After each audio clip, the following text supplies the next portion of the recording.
여러분이 어떤 건물을 세웠는데 그 건물이 한쪽으로 기울어져 있다면 어떻게 하시겠습니까? 그래도 건물이 세워졌으니까 괜찮겠지라고 생각하시겠습니까? 아니면 그 건물이 매우 위태하다라고 생각하셔서 다시 부수고 세우는 선택을 하시겠습니까? 이스라엘은 기울어진 건물처럼 위험한 상태에 놓여 있었습니다. 그러나 그 건물 안에 살고 있던 이스라엘 사람들은 괜찮다며 그곳에 사는 것을 아무렇지도 않게 여겼습니다. 이스라엘은 외부의 적에 의해 침략당하여 멸망했지만 사실은 외부의 공격에 의한 멸망이라기보다는 내부의 문제, 즉 죄 때문에 멸망한 것입니다. 하나님은 이스라엘 지도층의 죄에 대해 고발하며 이스라엘이 심판받아 멸망당한 것이 죄 때문이었음을 말씀합니다.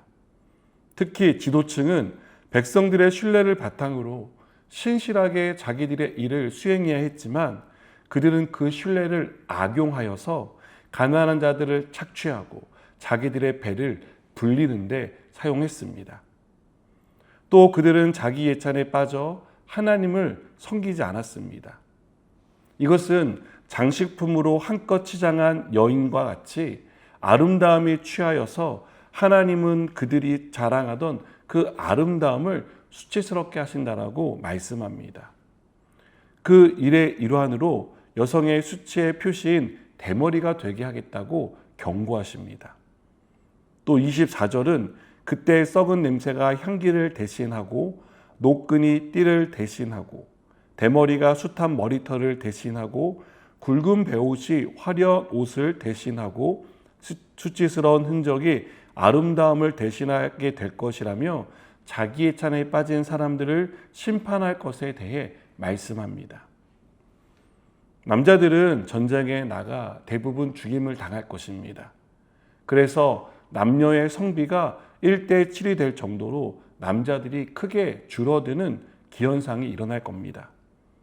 이것은 죄로 인해 하나님을 떠나고 하나님을 버린 사람들에게 임하는 하나님의 심판이 얼마나 무서운지를 우리에게 보여줍니다. 그러나 하나님의 심판은 심판으로 끝나지 않습니다. 기울어진 집을 부수고 다시 세우듯 심판 이후에 하나님의 회복이 있습니다.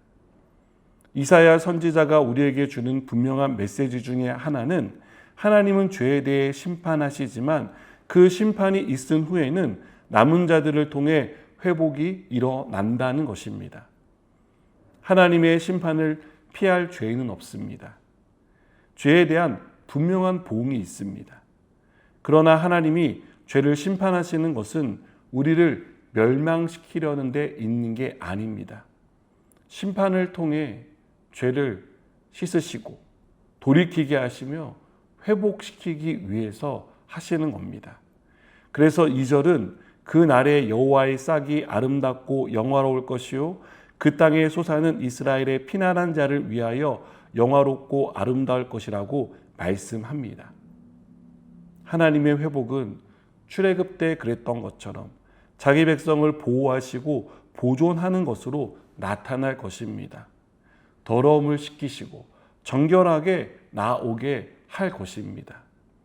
죄에 대한 징계를 받을 때 징계의 심판이 무섭게 다가오겠지만 그 심판이 내 죄의 더러움을 보게 하고 회개에 이르게 한다는 사실을 우리가 잊지 않았으면 좋겠습니다.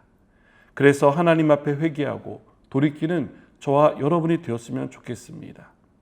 이렇게 회개할 때 하나님은 우리를 회복의 길로 인도해 주십니다. 기도하시겠습니다. 하나님, 우리가 잘못한 것에 대하여 하나님의 징계를 받을 때 그것으로 인하여 마음이 상하고 하나님을 떠나는 극단적인 선택을 하지 않기를 원합니다. 그 심판 이후에 있을 정결하게 되는 것과 또 우리를 회복시키는 하나님의 사랑이 있음을 알게 하여 주시옵소서. 예수님의 이름으로 기도드립니다. 아멘.